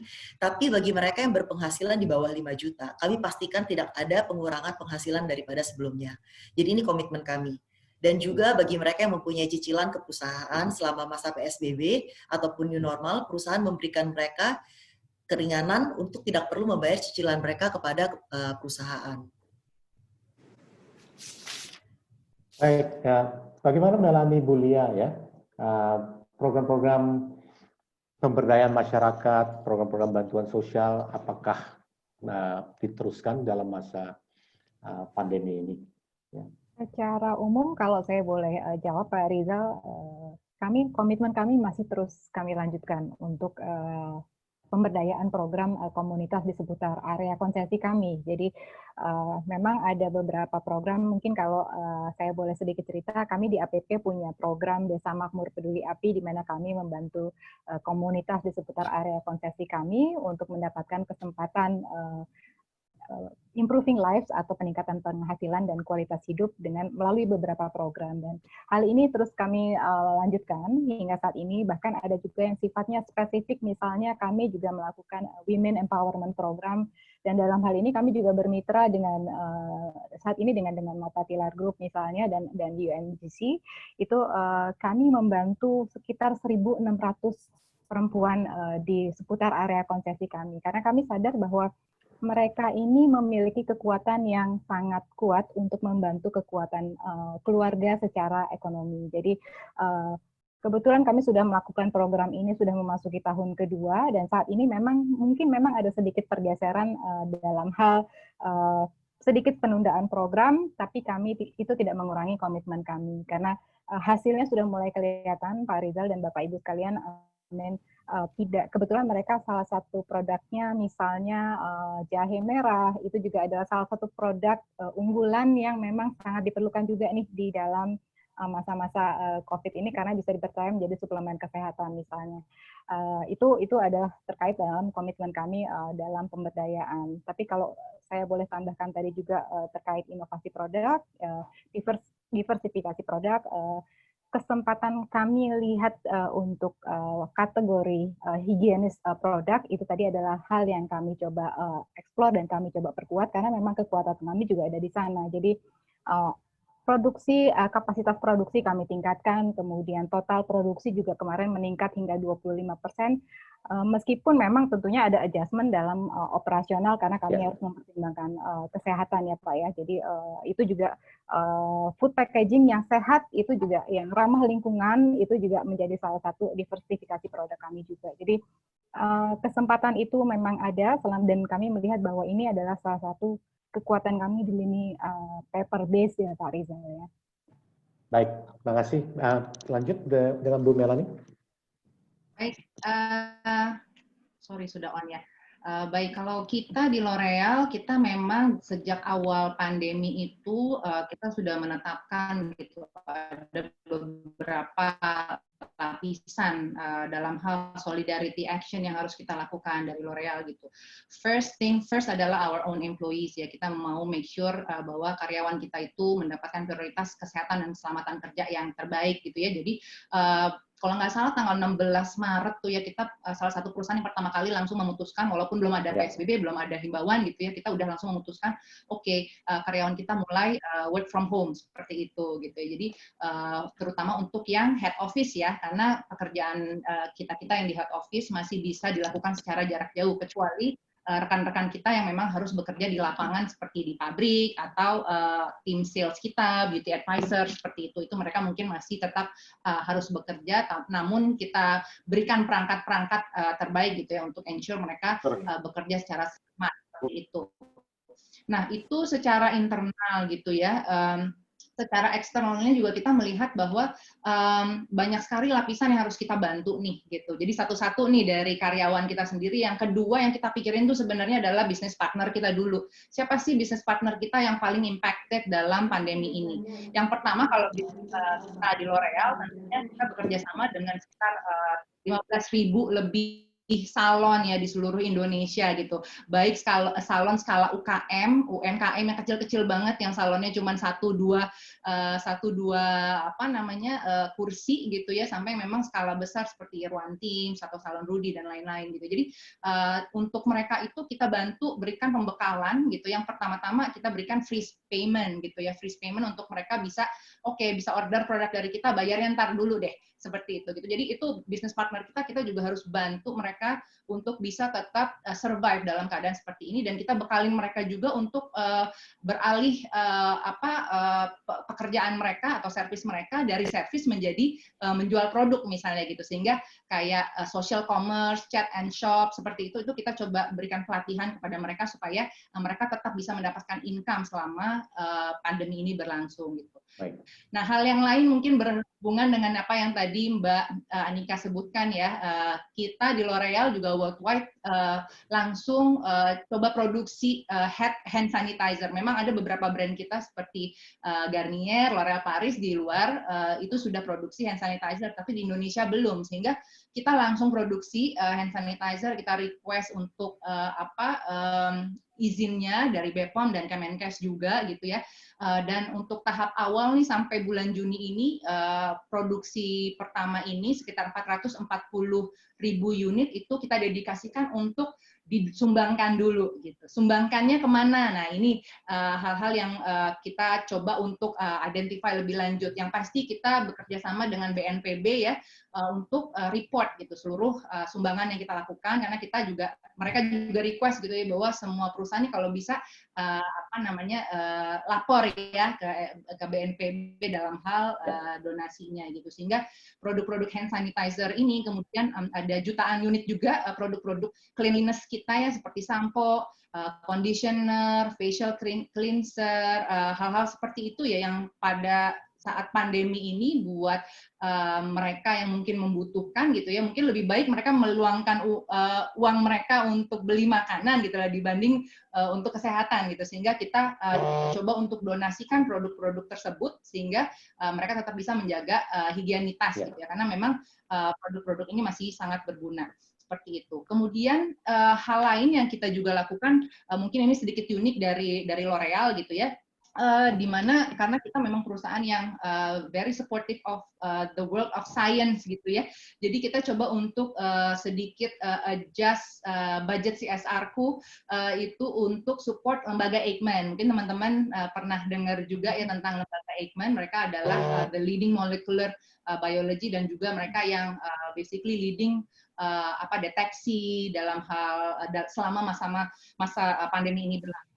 Mereka juga yang biasa mencari vaksin dan lain-lain gitu ya, sehingga kita ada sedikit budget yang kita sisihkan untuk lembaga Eijkman untuk support supaya lebih cepat dan Indonesia itu recognize dalam hal pencarian vaksin yang khusus untuk DNA-nya orang Indonesia seperti itu. Itu so far kita lakukan dari L'Oreal dan kita sebutnya L'Oreal Takes Part atau Acts of Kindness. Selain itu juga kita encourage karyawan kita gitu, kalau dilihat dari Instagramnya L'Oreal ya @L'Oreal Indonesia, kalau teman-teman berkenan untuk follow, di situ banyak banget kita menampilkan karyawan-karyawan yang inisiasi sendiri gitu ya untuk melakukan acts of kindness selama pandemi ini. Jadi macam-macam, mereka ada yang sekedar support pemulung di dekat rumahnya, itu kita coba ceritakan gitu ya. Kemudian ada juga mereka yang mungkin cuman bikin webinar kecil-kecilan, ngambil dana 50%, tapi 50%-nya itu untuk didonasikan gitu ya. Tips untuk interview yang baik gitu. Ini anak-anak MT pada bikin itu, so that's the kind of thing we did. Ya. Baik, terima kasih Bu Mel. Pertanyaan yang berikutnya nih ya, mungkin kembalikan pertanyaan ini untuk para peserta nih ya, yang kita tahu kan dampak COVID ini tidak hanya saat ini ya, kita harus melihat 1 tahun ke depan ya, sampai 2021 kita semua akan merasakannya. Jadi dalam hal itu, solusi praktis ya, tips-tips yang kira-kira bisa diberikan kepada para pendengar kita semua ya, tips-tips untuk keluarga agar bisa meningkatkan ketahanan finansial keluarga ya untuk 1 tahun ke depan ya, sehingga tidak berdampak terhadap anak-anak mereka gitu ya. Kira-kira tips-tips apa yang praktis yang bisa para panelis bisa berikan ya. Kemudian kalau Pak Adi bisa juga memberikan harapan gitu Pak Adi, kira-kira ya kalau dari sisi perspektif pemerintah, manuver bisnis apa yang diharapkan pemerintah kepada perusahaan ya untuk tetap bisa kontribusi kepada pembangunan pada saat pandemi ini. Jadi mungkin silakan mungkin kepada para panelis dari Bu Lia atau Bu Linda dan Bu Anika, ya. Tips-tips untuk ketahanan keluarga agar dampak terhadap anak itu bisa kita minimalkan ya selama masa pandemi ini. Silakan. Oke, mungkin dari saya udah jalan nih karena saya harus ke tempat lain, jadi udah pindah ke mobil sekarang. One of the wonder of digital. Yeah. Saya rasa ketahanan itu memang menarik sih, artinya memang yang sangat menarik mungkin dalam konteks children ya, terutama young children ya, itu adalah memang menciptakan satu komunikasi di rumah ya, komunikasi di rumah. Harusnya COVID ini mengeratkan, bukan memisahkan gitu, bukan bikin orang berantem maksudnya, harusnya mengeratkan.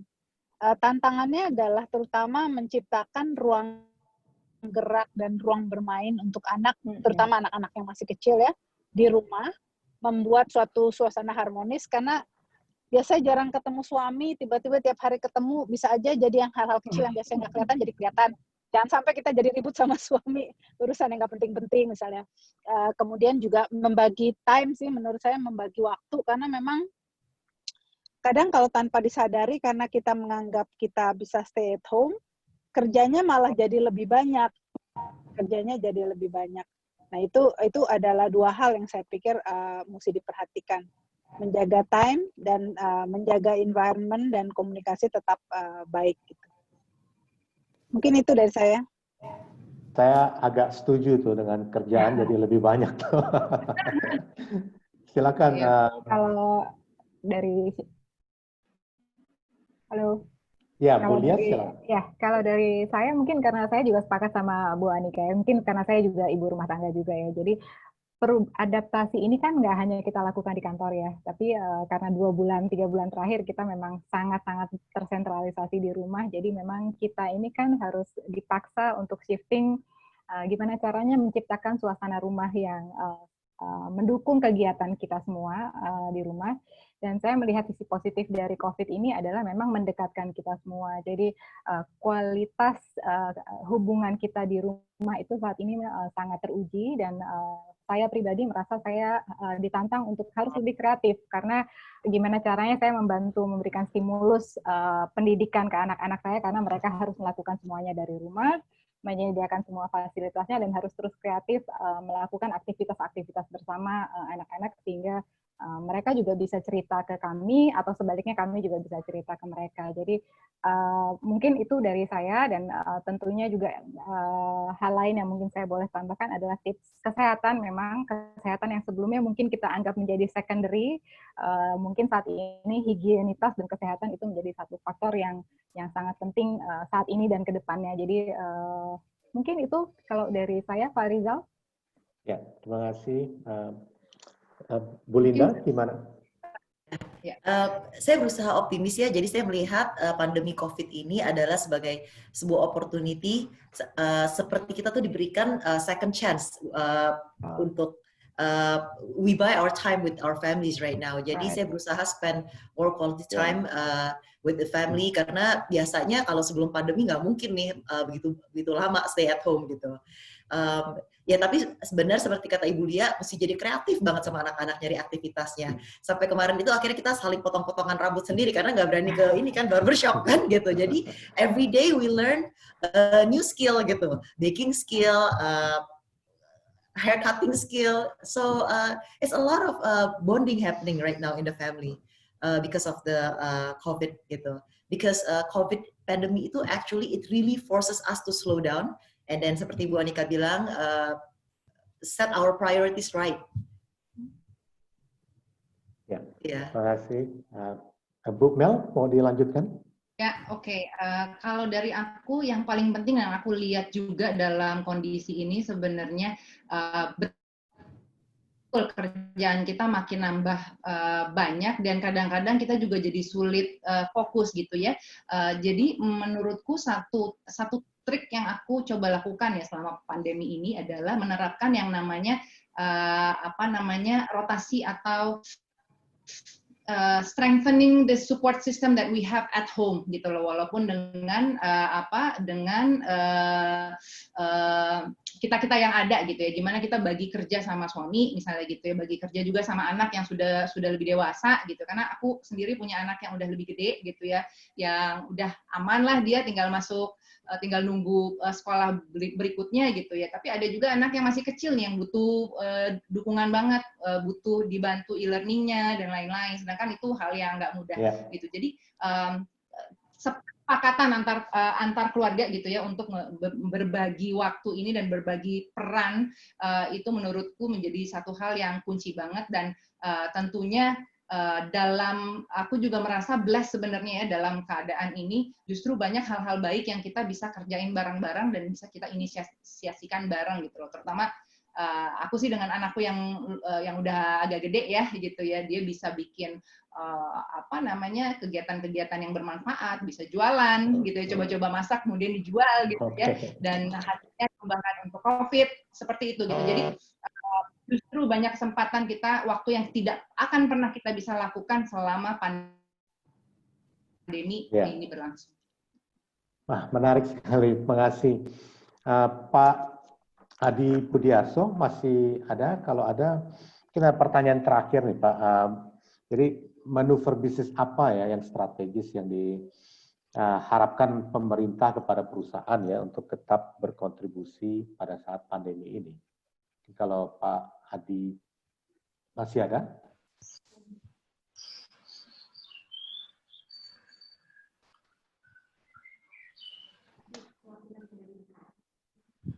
Oke, mungkin sudah tidak ada ya. Ada rekan-rekan dari BKF yang... Mohon izin Bapak. Yes, silakan ya, saya Bapak. Fitra Pak. Saya mungkin Pak Adi Budiarso mohon izin, mungkin sedang menghadiri rapat dengan para pimpinan. Jadi saya mewakili beliau, sedikit aja menambahkan Pak. Silakan Pak. Pada prinsipnya, pemerintah itu terus berharap kepada para pelaku usaha untuk dapat menjalankan aktivitas usahanya, dalam menjaga berjalannya roda perekonomian.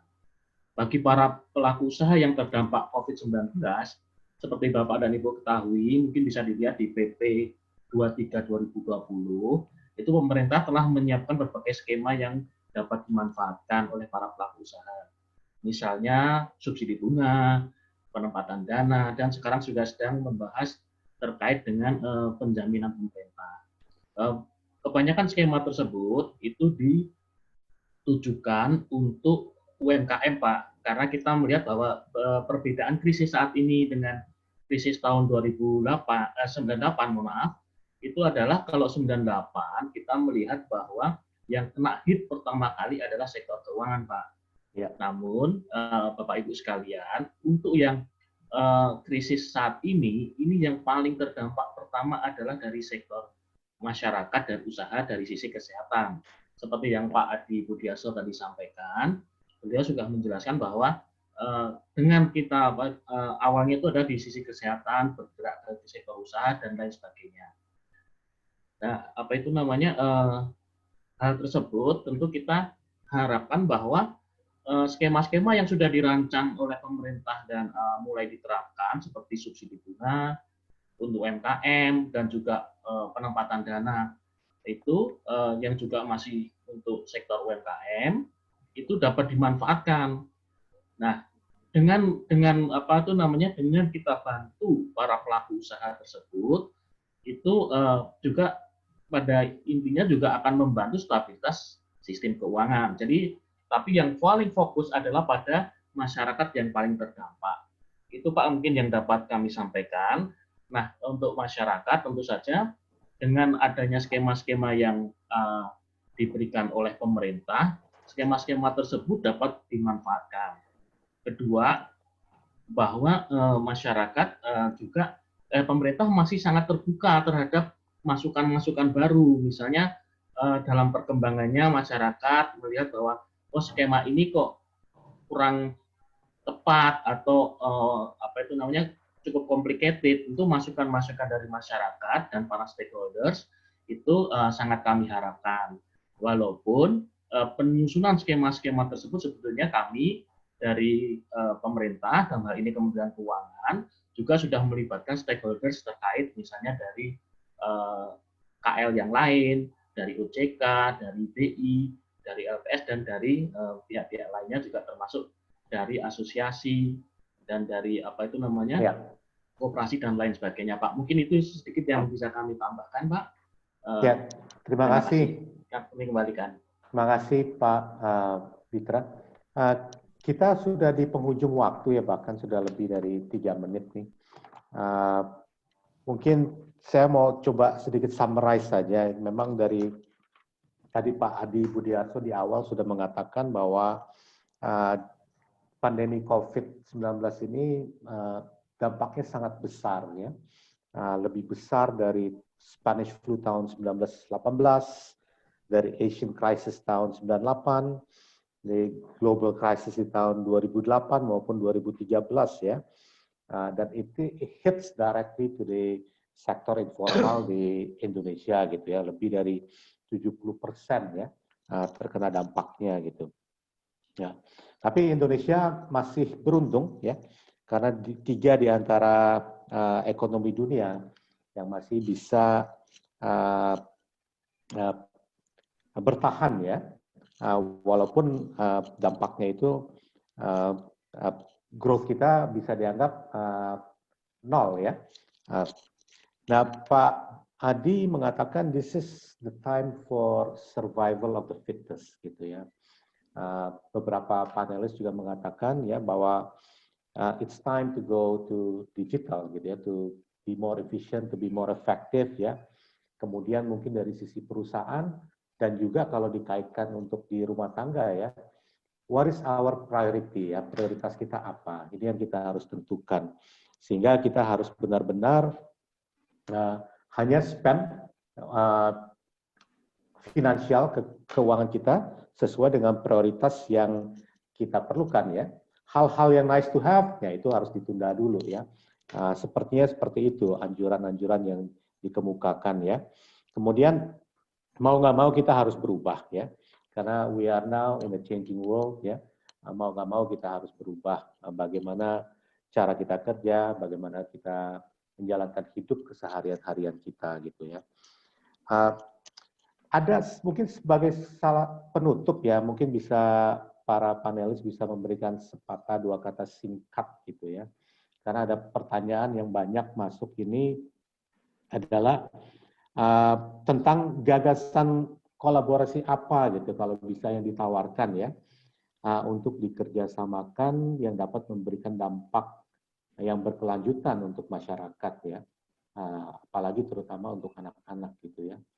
Mungkin kalau ada ide bisa diberikan sarannya gitu. Saya mungkin mulai dengan Ibu Lia dari APP. Silakan Bu, singkat saja. Saya melihat kesempatan untuk mengajak anak-anak terlibat ini sebenarnya besar, Pak. Jadi ibu dan anak tepatnya, dalam arti mungkin kolaborasi yang bisa dilakukan adalah semacam gerakan yang mungkin sudah pernah kita coba lakukan di beberapa waktu yang lalu, di mana ada gerakan Ayo Menulis misalnya, Pak. Jadi itu tidak hanya melibatkan anak, tapi kita juga memberikan stimulus terhadap anak untuk bisa menyuarakan pendapatnya, bisa menulis lebih baik, bisa menceritakan apa yang dia amati dalam kehidupan keseharian. Dan hal itu kita lakukan dengan kolaborasi dengan beberapa pihak dari government dan dari beberapa asosiasi juga sih Pak. Jadi mungkin hal-hal semacam ini yang bisa kita explore lebih jauh juga ke depannya. Di luar dari tadi mungkin empowering yang women yang sudah kita lakukan dan kita fokuskan juga. Terima kasih Bu Lia. Bu Mel? Ya. Aku mungkin ngelihatnya lebih seperti yang tadi Pak Rizal bilang ya, bahwa yang namanya topik anak itu tidak terbatas mengenai anak saja, tapi yang lebih penting juga yang mengawasi dan dalam skop atau lingkungan ini banyak sekali kegiatan yang kita bisa lakukan untuk empowering orang tua gitu ya. Kalau memang tadi kan Pak Rizal bilang 1 dari 3 keluarga miskin itu kehilangan pekerjaan gitu ya, sehingga mungkin namanya pendapatan kita bergantung kepada suami saja, tapi juga bisa kepada perempuan gitu. Jadi ibu itu mungkin sambil mengurus anak dan lain-lain juga bisa memberdayakan diri untuk ikut mencari nafkah buat keluarga seperti itu. Jadi mungkin hal-hal seperti itu yang bisa kita coba untuk explore bersama gitu ya. Kalau kita di L'Oreal sudah ada program-program yang berhubungan dengan beauty untuk anak-anak, untuk ibu-ibu yang memang underprivileged gitu ya. Jadi kita berikan pelatihan gratis gitu ya untuk mereka bisa jadi MUA freelance atau kerja di salon atau apapun seperti itu ya, sehingga mereka bisa meningkatkan skill mereka dan bisa ikut memberikan pendapatan terhadap keluarga gitu, sehingga mungkin hal-hal seperti itu bisa kita tingkatkan sehingga gizi anak, kebutuhan anak, sekolah anak masih bisa terpenuhi ya dalam keadaan pandemi seperti ini. Terima kasih. Kalau di Ibu Linda bagaimana? Iya, sebenarnya karena COVID ini yang saya sangat concern tentang mengenai masalah anak itu ada salah satu education-nya ya. Of course, sekarang semua sekolah mendadak jadi online school learning. Tapi sebenarnya karbitan, mereka they are not equipped for it gitu loh. Yes. Jadi mereka mendadak bikin syllabusnya, kurikulumnya. Jadi kemarin itu saya lagi lihat-lihat Khan Academy, kalau mungkin pernah dengar, itu is a very famous online learning academy.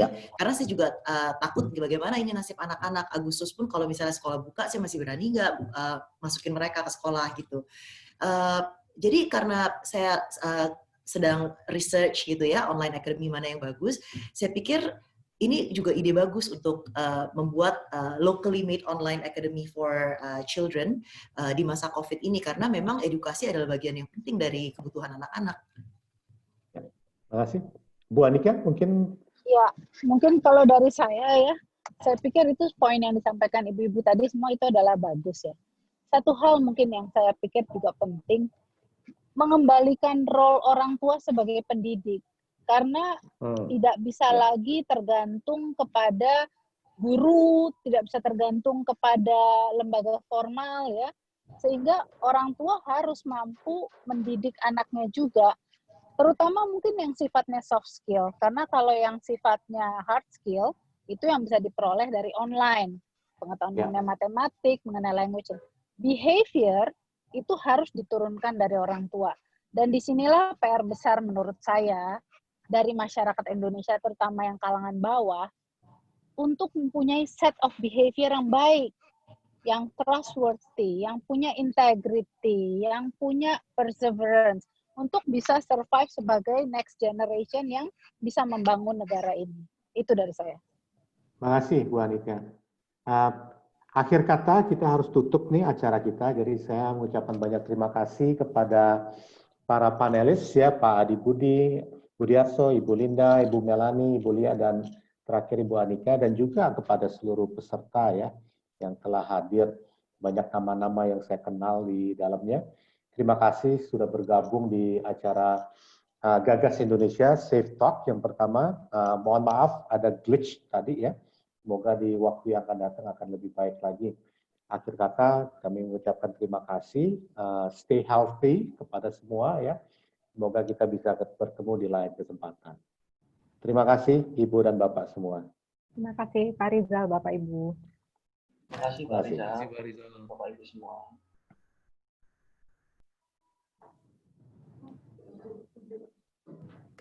Pak Rizal dan Andrea, terima kasih ya. Terima kasih. Sama-sama Bu. Pamit dulu. Terima kasih semua, pamit semua. Pak Rizal, terima kasih semuanya. Bye. Mbak Anika, bye-bye. Bye. Pak Adi Budi. Sampai ketemu di forum berikutnya. Baik. Pak Rizal pamit dulu ya Pak. Terima kasih Pak Agus semua. Juga, ya. Pak. Terima kasih Pak Rizal.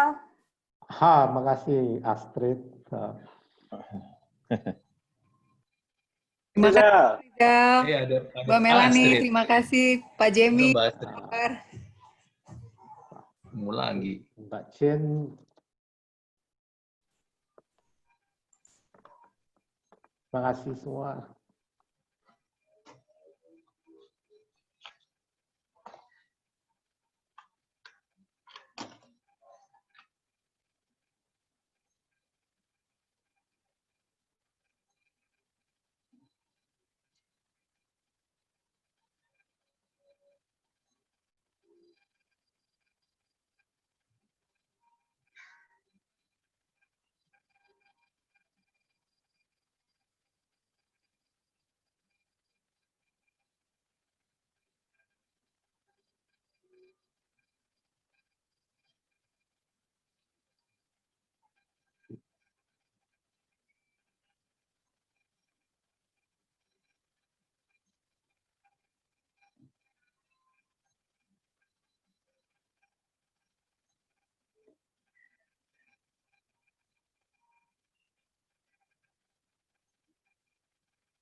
Apa tuh?